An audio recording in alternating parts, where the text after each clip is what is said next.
Bonjour, bienvenue sur Sudokanar. On va regarder le 7e Yadjilin du concours de Sam Kaplan-Mannheim. 40 points, on va voir si j'y arrive. Tous ces 1 et ces 2 sont un peu intimidants. Alors, par contre, on commence, je vais mettre tous les traits, tous les points qu'on peut toujours mettre dans les Yadjilin par les règles standards d'évitement de cul-de-sac. Ensuite, les 2 qui sont là indiquent qu'il ne peut pas y avoir de case noire ici. Donc on a un tunnel où on passe. Il va falloir déterminer si c'est à gauche ou à droite qu'on repart. Ensuite, le 2 ici, comme j'en ai déjà parlé, il y a forcément 2 cases qui séparent les 2 cases noires, parce que si je fais ça, je crée un branchement. Et pareil, si j'essaye de mettre des cases noires ici et là, je crée un branchement.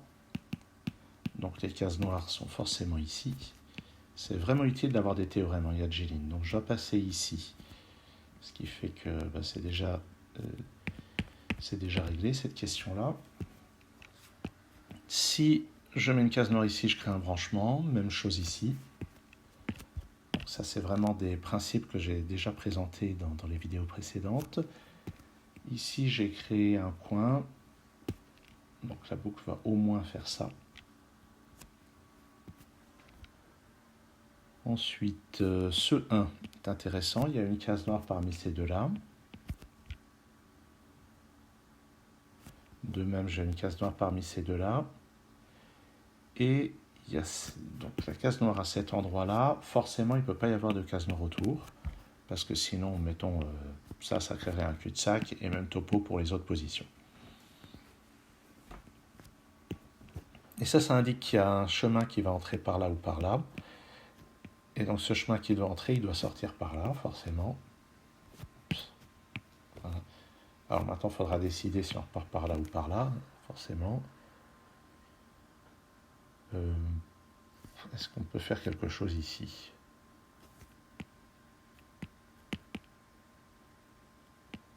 Alors déjà, le 1 qui est là, il y a un argument un petit peu similaire à ça, qui fait qu'une case noire ici, ça poserait problème. Et je pense que là aussi, oui, là aussi, on créerait un cul-de-sac. Et là, on créerait un cul-de-sac aussi.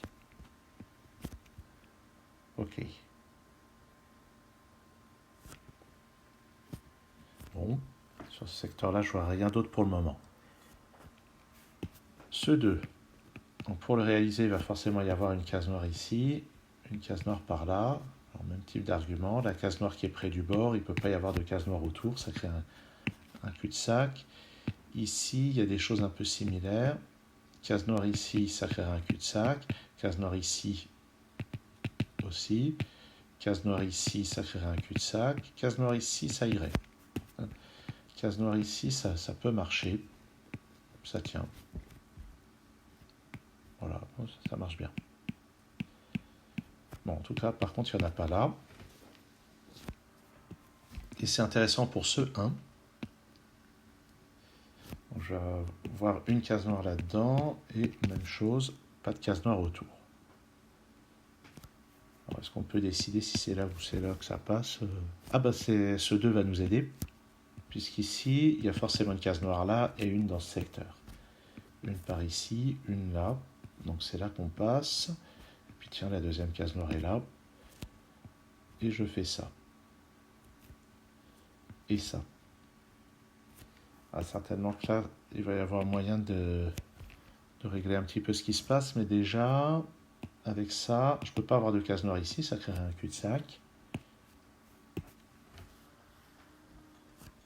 Et puis là, on est dans une configuration qui est vraiment très classique dans le Yadjilin, qui est que cette extrémité qui est là va permettre de déterminer ce qui se passe au niveau du 2. À savoir qu'on a juste une extrémité. Donc, de ce côté-là, il va y avoir un nombre impair d'extrémités qui font leur apparition dans ce secteur, puisque dans un secteur donné, il y a toujours un nombre pair d'extrémités pour qu'elles puissent se rejoindre 2 par 2. Or, il y a une seule manière pour que ce mur de 2 cases noires fasse entrer une seule extrémité, et c'est de ne pas les mettre comme ça. Si on les met comme ça, il y a 2 extrémités qui entrent. De même, si on les met comme ça, il y a deux extrémités qui entrent et ça ne va pas. Donc elles sont forcément comme ça. Et forcément, on n'a pas, deux chemins qui entrent de cette manière-là. Donc, forcément, on a un trait comme ceci. Parce que si on n'avait pas de trait comme ceci, on serait obligé de passer comme ça. Et on aurait à nouveau trois extrémités. Et on a le trait comme ceci, et il va forcément partir gauche-droite comme ça, ou gauche-droite comme ceci, puisqu'il y a une seule extrémité qui entre. J'ai créé plusieurs points. Hop. Donc ça c'est une case noire, ce qui fait que j'ai un coin ici, et j'ai pas de case noire là. Bon, est-ce que ça se résout ça? Case noire ici, ça poserait problème, parce que je fermerai là et j'aurai un cul-de-sac. Donc ça, c'est pas une case noire.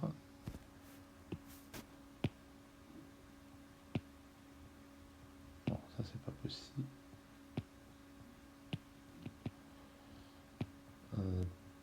Est-ce que là, ça peut se refermer? Ouais. Je suis pas sûr qu'il y ait vraiment moyen tout de suite de déterminer ce qui se passe ici. À mon avis, il faudra qu'on ait des renseignements sur ce qui se passe là, d'abord. De même ici, est-ce que c'est comme ça ou comme ça qu'on passe? J'ai pas l'impression qu'on puisse décider maintenant. Ce 1 pourrait être intéressant. Alors déjà, il n'y a pas de case noire ici parce que ça créerait un branchement.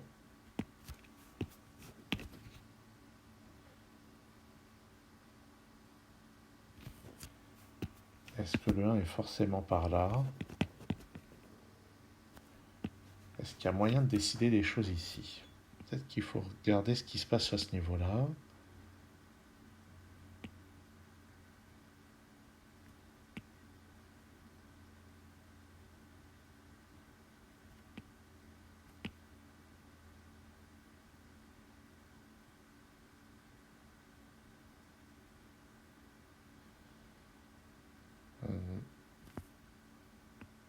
Comment est-ce que je sais qu'ici, il n'y a pas de case noire, au fait?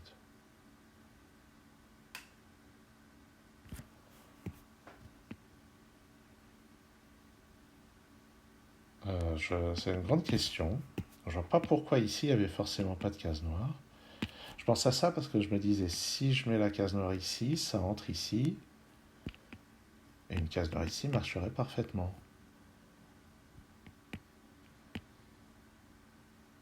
Est-ce qu'une case noire ici, ça marche?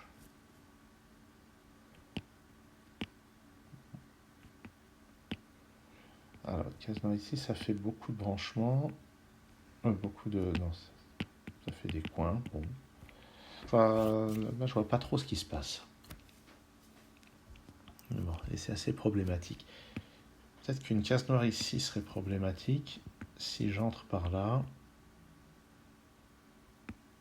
Non, si j'entre par là, ça peut fermer comme ça avec une case noire là. Ah. La case noire ici a l'air quand même assez problématique.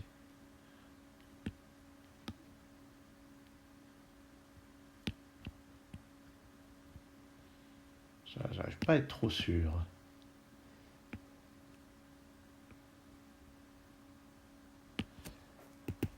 Là, ça va être de la bifurcation.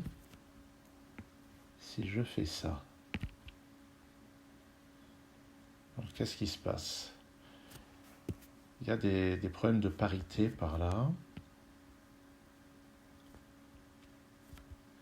Parce que si je ferme comme ça,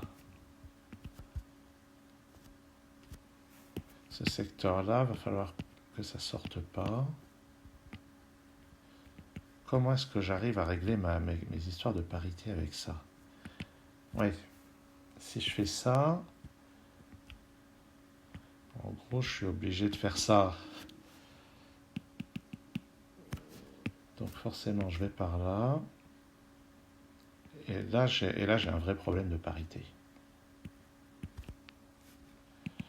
Donc c'est un peu sale comme raisonnement. Il y a peut-être moyen de faire plus propre. Mais je crois que ça montre que je ne peux pas avoir de case noire ici et que la case noire est là. Ce qui force à passer comme ceci. comme ça. Ici, on sort des deux côtés. Donc j'ai une case noire ici.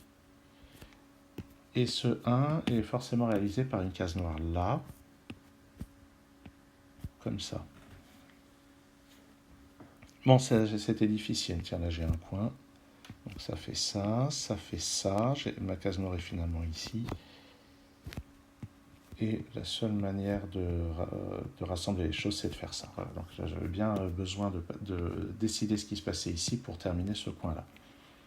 Donc il y a ce passage-là, que j'ai trouvé assez sale dans ma résolution. Et clairement, je ne pouvais pas le faire de tête. Donc peut-être qu'il y avait un argument plus simple que d'aller faire toute la partie que j'ai dessinée en rouge, j'en ai aucune idée. En tout état de cause, merci d'avoir suivi cette vidéo. À très bientôt sur Sudocanard.